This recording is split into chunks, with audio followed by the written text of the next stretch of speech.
बिस्मिल्लाहिर्रहमानिर्रहीम। अस्सलाम वालेकुम नाज़रीन, मैं अहमद फ़वाद हूँ और आप मेरा यूट्यूब चैनल देख रहे हैं। नाज़रीन, आज के व्लॉग में 3 बड़ी इंपॉर्टेंट ख़बरें हैं जो मैं आपके साथ शेयर करूँगा। सबसे पहली और बड़ी ख़बर ये है कि इमरान खान साहब से रब्ता जो है वो एक मरतबा फिर से किया गया है और इस रब्ते में जो आर्मी चीफ़ तैनाती वाला मैटर है ये इसमें डिस्कशन की गई है। इमरान खान साहब की जानिब से क्या कहा गया है, क्योंकि इमरान खान साहब से भी नाम जो है वो मांगे गए हैं, यानी कि आपकी क्या मर्ज़ी है कि किन को आर्मी चीफ़ जो है वो तैनात करना चाहिए। और ये इस वजह से भी ज़रूरी है कि इमरान खान साहब सबसे इस वक्त पॉपुलर पॉलिटिकल जमात के सरबराह हैं और अगर उनकी रिजर्वेशंस होने के बावजूद किसी तैनाती जो है वो की जाए तो ज़ाहिर सी बात है बाद में मसाइल जो हैं वो आएंगे, क्योंकि सबको मालूम है कि नेक्स्ट जो हुकूमत है वो इमरान खान साहब भी बनाने जा रहे हैं। बहरहाल इमरान खान साहब के जो नाम है इस हवाले से कुछ डिटेल्स हैं, एक तो वो मैं आपके साथ शेयर करूँगा। दूसरे नंबर पर नाजरीन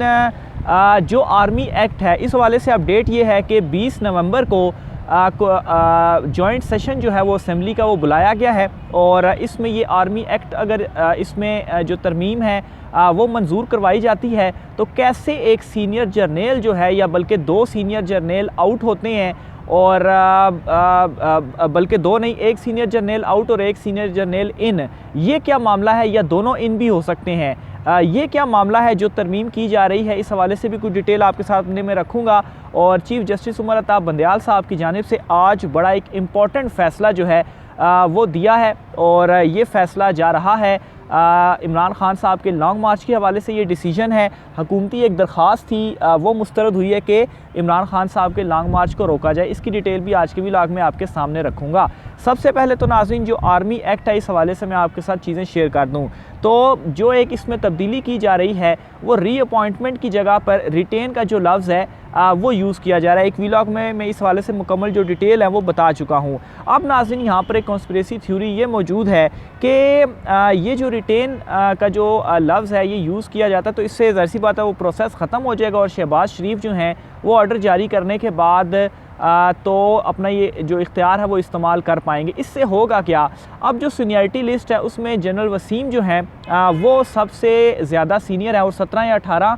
तारीख को उन्होंने गालिबन रिटायर हो जाना है, यानी कि आज 17 है तो आज या कल इसका मुझे कंफर्म नहीं, लेकिन 17 या 18 का उनका है रिटायरमेंट का। और जो जनरल आसिम मुनीर हैं जो कि सेकंड मोस्ट सीनियर और इनकी रिटायरमेंट के बाद सबसे सीनियर, उन्होंने 27 नवंबर को उनकी जो रिटायरमेंट है वो हो जाएगी। तो अगर वो ये दोनों रिटायर हो जाते हैं तो फिर उसके बाद टॉप पे जनरल साहिर शमशाद मिर्ज़ा जो हैं वो मौजूद होंगे। लेकिन नाज़रीन ये जो रिटेन का लफ्ज़ है ये सिर्फ आर्मी चीफ़ की तोसी के हवाले से ही इस्तेमाल नहीं हो सकता, बल्कि ये जो दीगर अफसरान हैं उनके हवाले से भी यूज़ हो सकता है, यानी कि जनरल आसिम मुनीर और जनरल वसीम जो हैं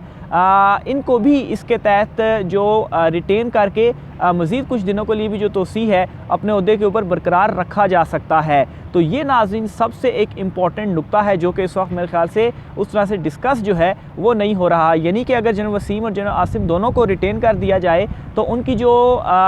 मुद्दतें जो उनकी रिटायरमेंट है वो बढ़ जाएगी। 29 तारीख से बाद अगर उनकी रिटायरमेंट डेट हो जाती है तो फिर जो 29 तारीख को समरी आएगी या अभी भी जो समरी आएगी तो उसमें इन दोनों जनरल्स का जो नाम है वो मौजूद होगा। फिर इसके अलावा नाज़रीन 20 तारीख को जो इजलास है यानी कि मंडे वाले दिन, पहले ये इजलास फ्राइडे वाले दिन होना था तो और गालिबन मंडे 20 तारीख जो है वो बनती है तो उस दिन ये पार्लियामेंट का मुश्तरका जॉइंट सेशन बुलाया गया है और इसमें अभी तक तो ज़ाहिर सी बात है बुलाने का मकसद यही है कि ये जो एक्ट है जो तरमीम है ये की जाएगी और सिंपल मेजॉरिटी चाहिए और कोई भी कानून जो है वो अगर तब्दील करना चाहें तो इस वक्त वो पार्लियामेंट से कर सकते हैं, क्योंकि इमरान खान साहब पार्लियामेंट में मौजूद नहीं है। बाकी इन्होंने पहले भी बहुत सारे इसी तरह से मंजूर किए हैं तो अब ये भी जो है वो पार्लियामेंट से ये मंजूर करा लेंगे और इसमें जो तब्दीली है वो करेंगे और इससे नाजरीन ये जो अफेक्ट है ये 2 चीज़ें जो है वो होने जा रही हैं। अब नाज़रीन यहाँ पर एक और चीज़ भी इम्पॉर्टेंट है, वो ये है कि एक जो फार्मूला भी सामने आया था कि जनरल बाजवा साहब को जो है वो तोसी दे दी जाए, यानी कि जो इलेक्शंस है वो उनके होते हुए ही करवा दिए जाएं। लेकिन जो बार बार मोस्ट सीनियर का नाम लिया जा रहा है नून लीग की तरफ से भी, तो हो सकता है कि जनरल आसिम मुनीर को अगर वो मज़ीद तोसी दे देते हैं तो इससे ये होगा कि वो अपने ओहदे के ऊपर बरकरार रहेंगे और उसमें अगर वाइस चीफ़ उनको नामज़द ना भी किया जाए तो अगर वो तोसी उनकी रहती है, रिटेन वो रहते हैं अपने ओहदे के ऊपर, तो बाकी जनरल्स तो रिटायर हो जाएंगे, लेकिन जनरल बाजवा साहब उनको जब 6 महीने की तोसी या उनको इलेक्शंस के बाद जब वो अपना ओहदा छोड़ेंगे तो फिर उसके बाद क्या होगा कि सबसे मोस्ट सीनियर तो जनरल आसिम मुनीर होंगे, क्योंकि इनको रिटेन किया गया है। तो फिर इसमें क्या होगा कि नेक्स्ट आर्मी चीफ उनको लगा दिया जाएगा। तो ये नाजरीन इस कानून से 2-3 जो चीज़ें हैं वो हो सकती हैं, लेकिन इसमें जो जनरल वसीम है वो अब उनका सारा जो मामला है, क्योंकि आज कल में उन्होंने रिटायर हो जाना है, तो ज़ाहिर सी बात है ये क्वेश्चन मौजूद है कि फिर उनको इस लॉ के इस नई जो एक्ट ये तरमीम कर रहे हैं तो इसके मुताबिक उनको भी ये कर सकते हैं, लेकिन ज़ाहिर सी बात है ये फिर वज़ीर-ए-आज़म या उनका इस्तेकाक है, वो फिर अपनी मर्ज़ी से ही चीज़ें करेंगे। बहरहाल नाज़रीन इस वक्त ये भी तफसीलात सामने आ रही हैं कि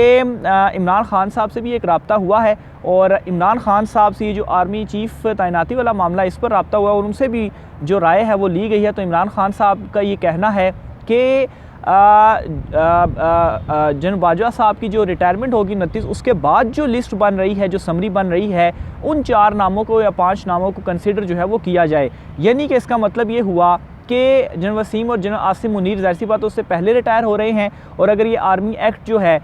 इसके तहत वो कुछ इम्प्लीमेंटेशन या यूज़ इसको नहीं करते तो फिर ये 2 रिटायर हो जाएंगे। फिर टॉप पे जनरल साहिर शमशाद मिर्ज़ा, जनरल अज़हर अब्बास, फिर जनरल फैज़ हमीद साहब और जनरल नुमान जो हैं वो उनमें मौजूद होंगे। तो उन ये जो है वो इमरान खान साहब का मौक़िफ़ है और इमरान खान साहब चाहते हैं कि इस तरह से चीज़ों को लेकर चला जाए। तो बहरहाल ये सारी जो कन्फ्यूजन है, ये जो सारे मामलात हैं वो इस वक्त बैकएंड पर जो डिटेल्स हैं सामने आ रही हैं वो चल रही हैं। इसके अलावा नाज़रीन आज सुप्रीम कोर्ट ऑफ पाकिस्तान में भी बड़ा एक